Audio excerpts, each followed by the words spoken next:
Today, we are going to discuss traveling to Russia. Um, First of all, my parents, back in the height of the Cold War in the 60s, they went and had a wonderful time. They went all over Russia, uh, St. Petersburg, Moscow, and had a great time, even though they knew that they were being recorded in the hotel rooms and they were being spied on. They didn't care. They had a great time. And I have a wonderful friend that lives right around the corner from me, and her parents were very adventurous. And in the mid 60s or to the late 60s, they took her, my friend, and three of her siblings to Russia. They got on a steamer ship in San Francisco and went all the way across the Pacific Ocean to Vladivostok in Russia and boarded the Trans-Siberian Railroad Express, which travels 6,000 miles across Siberia, the Ural Mountains, and so on and so forth until you get to Moscow. And that is 6,000 miles of traveling on the train. And they made several stops along the way and got out and met with people, the Russian serfs, not the serfs, but the poor people and interesting people. And her mother could speak Russian because she taught herself Russian. And this is a lady that is very cultured, and she was from the Pacific Northwest. But she wanted to learn Russian, so she taught herself Russian. She got a tutor, and together they helped her learn Russian. And so they took that Trans-Siberian Railroad, 6,000 miles, which, by the way, is like going to Los Angeles to New York twice. So that is a long haul. And then when they got to Moscow, they went to St. Petersburg and to Moscow and all over. And I'm not sure how they got home, but they did get home because we're good friends today. And that's been many years ago. But I went to Russia. I guess it's been about 10 years ago. My husband and I went. We went on a Baltic cruise. And the next time we went, we flew into St. Petersburg. And the one thing that you notice, the minute you get off the plane and you start driving into the city in St. Petersburg, everything is enormous. The buildings, the palaces, the cathedrals, everything is colossal. I mean, you cannot believe it. You think Texas is big. Well, everything in Russia is enormous. It is so beautiful in Russia. And I want to tell you where I think you would enjoy going. First of all, in St. Petersburg, you have the Hermitage Museum, where I went 4 times. I could have gone every day. It's so glorious. It has everything you want to see. It has art. It has jewelry, ceramics, you name it. It has it. I wanted to show you something that I will never forget. I hope you can see this picture. It is at the portico on one of the entrances of the Hermitage, and it was built in 1850. These are columns that hold up the structure. They are enormous. They are monolithic men made out of granite, and they're like 4 or 5 times, maybe more, the size of a real human being, and they are carved, and they are absolutely exquisite. So I found this picture for you because it's so impressive, and I've never forgotten it, and I wanted to share this with you. And you see the man underneath. This is a pre-revolutionary picture. It's just unbelievable. I'll never forget it. And you see a lot of this sculpture throughout Russia. I'll show you another picture.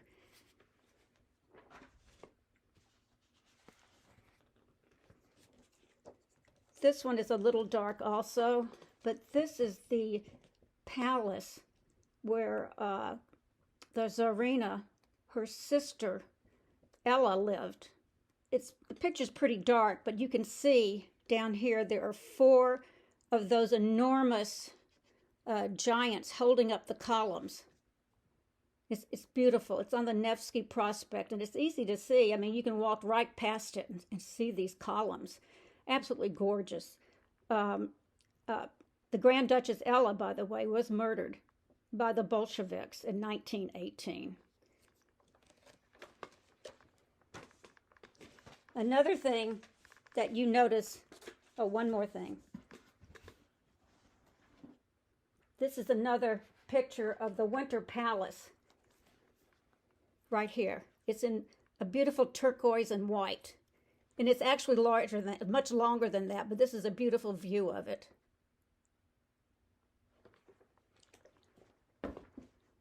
When we got into St. Petersburg, we kept noticing signs that said Pecto Pa, and they looked like, this is what it looked like. Pecto Pa, these look like American letters. But Russia only uses Cyrillic letters, but we're thinking, gosh, we can pronounce that, Pecto Pa. So we asked our tour guide, what on earth does that mean? And he goes, Pecto Pa? That's not how you say it. I said, well, what is it? We kept seeing the signs, Pecto Pa. And he said, oh, that means restaurant. So the P is an R, and go on and on. It's restaurant. So we thought that was so funny that we've never forgotten that. And another little ditty I want to share with you. We went to Starbucks because we wanted to have some American coffee, finally. And so when we got in there, we just said, oh, we just want a cup of coffee, you know, nothing special. And so they gave us a cup of coffee in this mug with the little Russian doll, the nesting dolls. Isn't that adorable? So I brought a couple of those home. I thought you'd like to see that. I'm sure they still have them. I think that's so darling. Oops, excuse me. What else I have here? And one moment.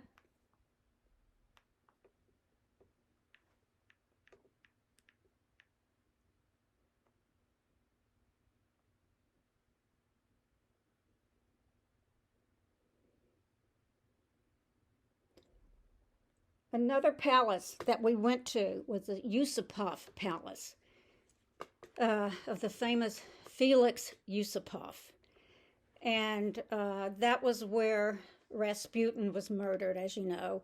And they dumped his body into the Neva River, and he was finally found. He was frozen. I'm going to show you a picture of Felix. He's quite debonair. This was his court dress at the ball in St. Petersburg in 1913. And he was a very handsome man. He was married to the niece of the Tsar. And actually, they were the aunt and uncle of my prince, if you can believe that. So, you know, the apple doesn't fall too far from the tree. But that's an interesting story. But that's Felix Yusupov. And he managed to escape, as you know. And the other person who helped him murder Rasputin was Grand Duke Dmitri, that we have spoken about before. He was Grand Duchess Marie's brother. And as you know, he was not in Russia when the revolution started. He was in Persia. And he came to Paris and to America and got married. And his son, Paul Ilyitsky, finally, when he grew up, he became a 3-term mayor of Palm Beach, Florida. I thought that was so interesting. He was a very popular man in Florida. And by the way, Grand Duke Paul, in 1912, went to the Olympics representing Russia in the equestrian event. He did not win a gold medal or any medal, but he did go to the Olympics in 1912. Let me see. Just one moment, please. Mhm.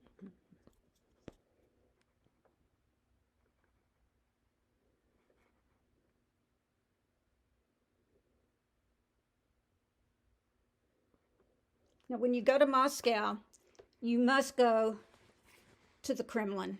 The Kremlin has, of course, Lenin's tomb, and it's massive. And he's been buried there for, I think, 97 years or so.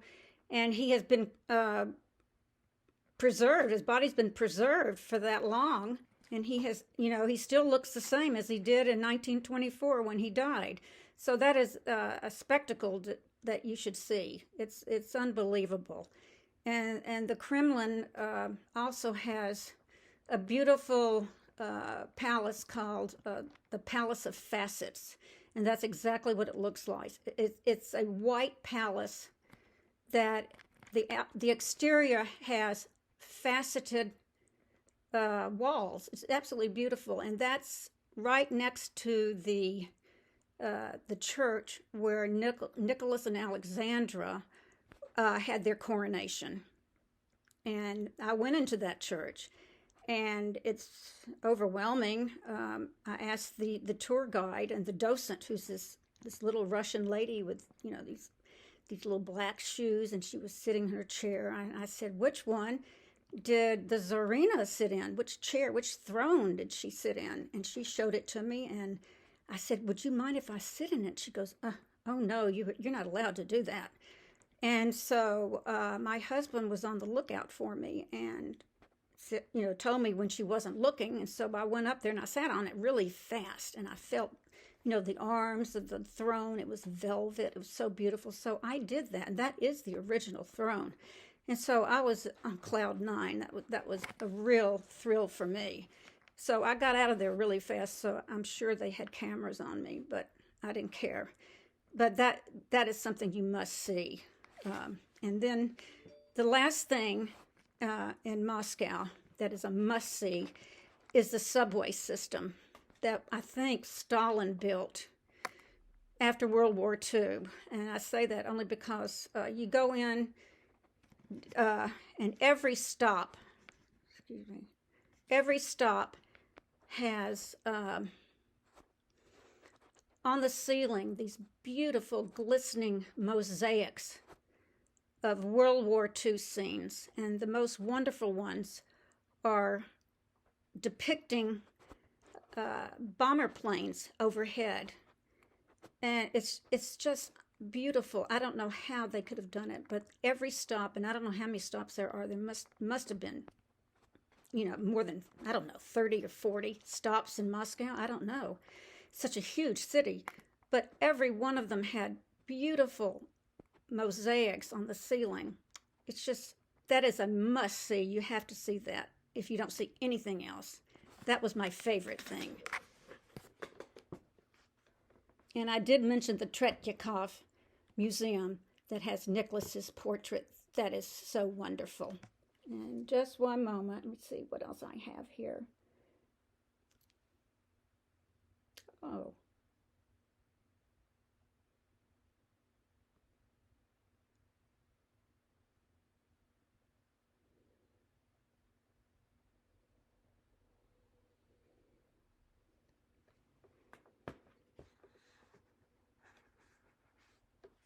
Well, I wanted to bring you up to speed on, we're going back a little bit, about when Stalin came to power after Lenin died in 1924.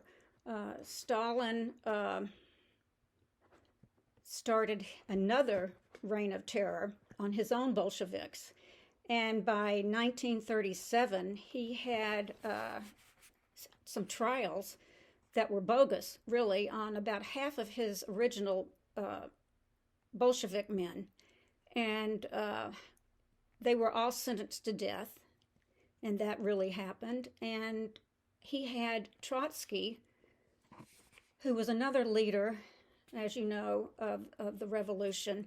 He had him exiled, and he finally ended up in Mexico City in a compound that was he was helped by the artist Frida Kahlo and her husband Diego Rivera, I believe. And they were communists, so they were very sympathetic to Trotsky. And so they helped him hide in this compound, and they had a lot of armed guards there at all times. But what happened to Trotsky in the end?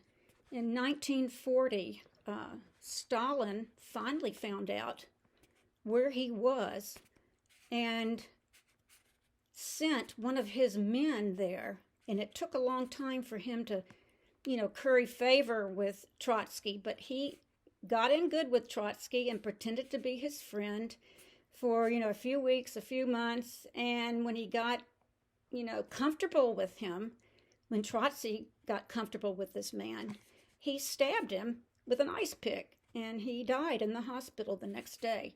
So that's how that ended. And that's too bad, but that's what happened. And so I think we are just about at the end of my discussions with you. And I hope you've enjoyed it. I certainly have. And I hope you will. Oh, I have one more thing. The painting behind me. I don't know if you've noticed it, but this is also a painting by Inez Storer. I like to kid her and say she's really Princess Inez, since she is married to my prince. But here it is. If you can see it, let me try to. It is a painting. I probably held it. It is a painting of the Gatchina Palace also. I can't get a very good picture of it. Let me turn it around. Of the Gatchina Palace. See the chandelier? And the little girl in the painting, that is me.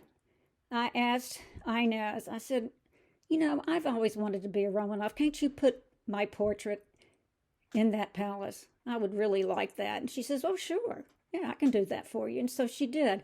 And that is it. I want you to see that. That is a picture of me when I was 7 years old at a May Day celebration at St. Mary's Episcopal Church in Memphis, Tennessee. My father took that picture of me.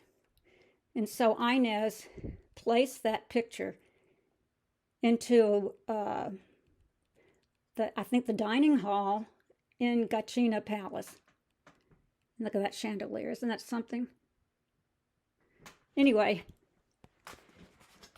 I love showing you everything. And I think I will close on that one. Hello again. I'm back to correct a few things, a few mistakes that I made in the presentation. First of all, this is Tsar Alexander III.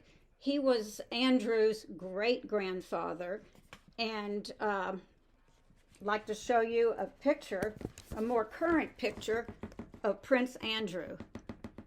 Can you see that there? He's in his artist studio. A very handsome man. Prince Andrew's father was named Prince Andrew Alexandrovich. His great-grandfather was Grand Duke Alexander Mikhailovich. No, I'm sorry, his grandfather was Grand Duke Alexander Mikhailovich. And he was, by the way, instrumental in starting the Air Force in Russia during World War I. He was also married to the Grand Duchess Xenia. They were both his grandparents. And therefore, my prince was the grandnephew of Nicholas II. And I would also like to correct a mistake. I misspoke. During the Olympics, Grand Duke Dmitri, not his father, but Grand Duke Dmitri, was the one that entered the Olympics in the equestrian event. And he did not win a medal, but he did enter the Olympics. I wanted you to know that. Let's see if there's anything else. Also, I just remembered that Prince Andrew has another sister who lives in England. Her name is Princess Olga, and she happens to be almost exactly my age. I think I am 2 weeks older than her. And she's a lovely woman. She has written 2 books, and so her name is Princess Olga Romanov. And she lives in a beautiful home where her father and mother lived. Her father is, of course, Prince Andrew Alexandrovich. So I'm going to part with that, and thank you for listening to my mistakes. I hope I corrected all of them. Thank you. Bye-bye.